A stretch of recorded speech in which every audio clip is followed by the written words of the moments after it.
Why wouldn't you want kids? Hey everyone, welcome back to Childfree for Life. Don't forget to subscribe to be a for lifer.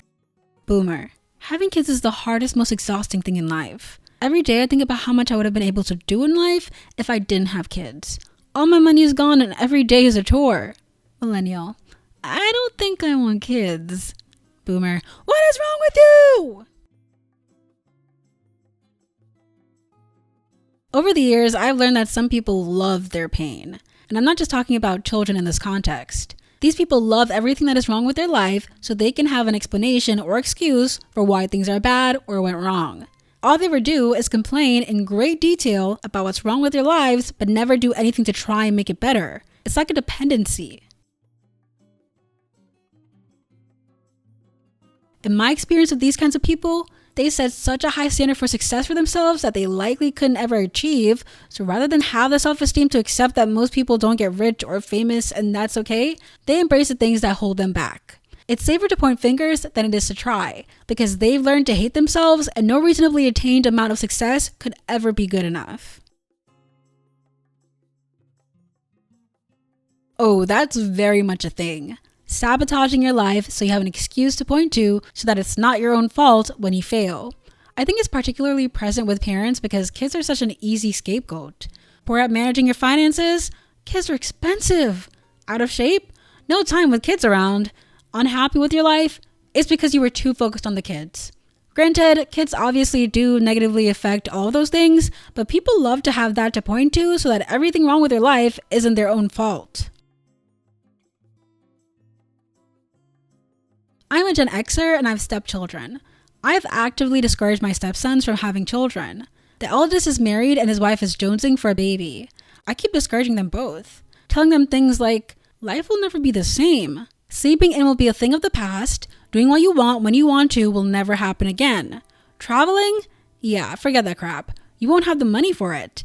I remind them that they have to pay for daycare and that the older kids get, the more expensive they get. I remind them that they're exhausted right now when they come home from work after a long day.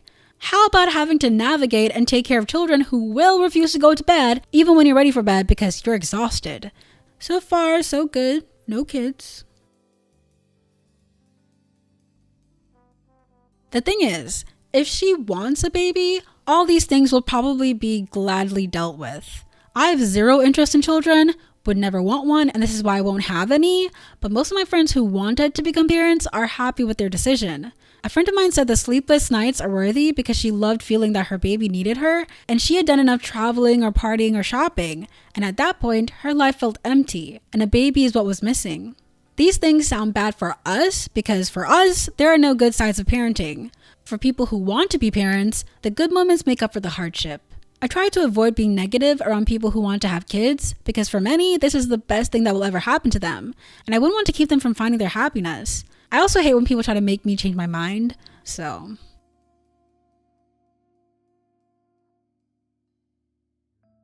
If they end up having one, stand your ground on the paying for childcare thing. One of the biggest things that is probably keeping them from having one is knowing you're not bluffing about not watching their kid for free. And if they do ask you, make sure you get paid. $900 a month for approximately 160 hours of childcare comes to a rate of $5.63 per hour. That's really not even much, so I don't know what these parents are nagging about. Generally cheaper than a babysitter every day. There are nannies who make about $600 a week under the table, so about $15 an hour. Make sure your rate is at least that. And if they have more than one, it should be per head. My mom's friend gets stuck with the 3 grandkids Monday, Wednesday, Friday. The other grandma, who is a hypochondriac and always scares them into thinking they're dying, gets them Tuesday and Thursday. Both parents work weekdays even though they don't have to, as they could plenty afford one of them to stay home. But they have 3 kids that they can't be bothered to spend time with other than those 5 hours a day after work before bedtime. And they know grandma has problems saying no because she's scared of having severed contact. They only had a nanny in Boston for 2 years because grandma didn't move with them. And they were not happy about having to pay for it. My mom and I tell her all the time, she's a sucker and needs to make her daughter be a mom to her 3 kids because she already did her job.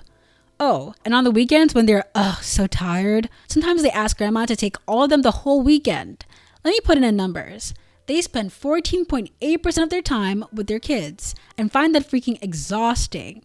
I really wish I could tell them that no, you don't really love your kids if you don't want to even be around them. What message does that send? At least if you're going to contribute to overpopulation, enjoy your kids.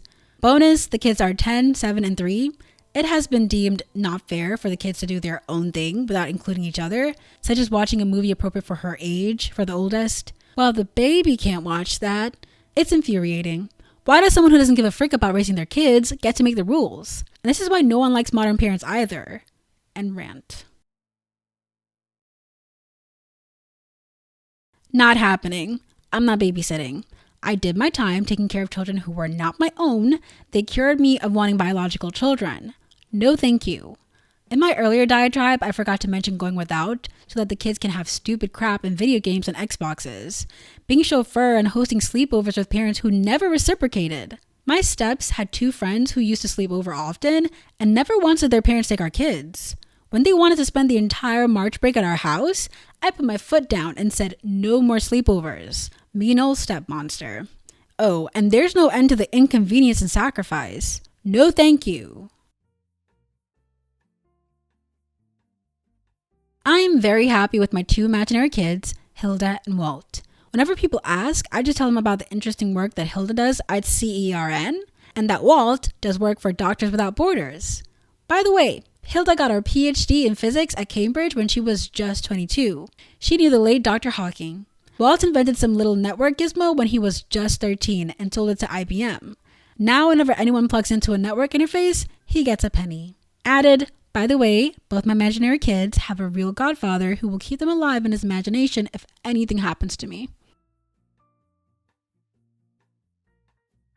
I distinctly remember coming home from college, something I already didn't want to do, and having to scrub my dad's crappy apartment floor to ceiling because he and my brother didn't know how to clean or cook and had just waited for me to come home to clean up all their takeaways and pee-soaked bathrooms. While I'm literally scrubbing my dad's bathroom, I say, "What would you do without me?" In a mostly cheeky way, his behind literally says, "So much more." Literally got up and left, haven't been back since. Even still come back to that town on breaks to see some high school friends, just didn't tell him. And then he wonders why I'm against having kids. This man would have me basically be his personal Cinderella every time a new girlfriend left him, but then also tell me what a burden and nag I am. How he could have done so much without kids. My mom has told us kids that she regrets having us. We ruined her life and has made it clear to our older sister that our grandmother wanted my mom to have a miscarriage. Of course, mom is a BPD sufferer with mommy and daddy issues, was abused in several different ways, and was angry at us that her witch of a mother doted on or spoiled us until she died. So trying to poison our memories of our grandmother with stories of who she really was par for the course. She wonders why her own kids don't like her existing grandkids don't like her. I closed up shop years ago and her youngest isn't letting her future kids see their grandmother. Yeet. But they're so worth it. Yeah, I have no doubt that if I did have children, I'd gladly sacrifice anything and everything in my life for them.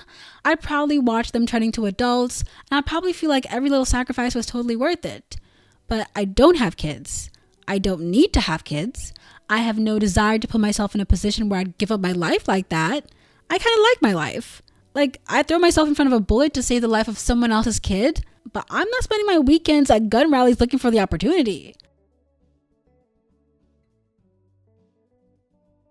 I work in consulting. I actually had a pleasant exchange when I told my client with 3 kids that my partner and I are heading to Greece for the next 10 days. She goes, "Wow, must be nice. Enjoy that while we can." And I said, "Oh, we will enjoy our trips forever because we won't have kids." She replies, "Smart." With a smile. This woman and her husband are making over $200,000 and never go anywhere. Listening to her weekend schedule with her kids after working 60 hours? No thanks.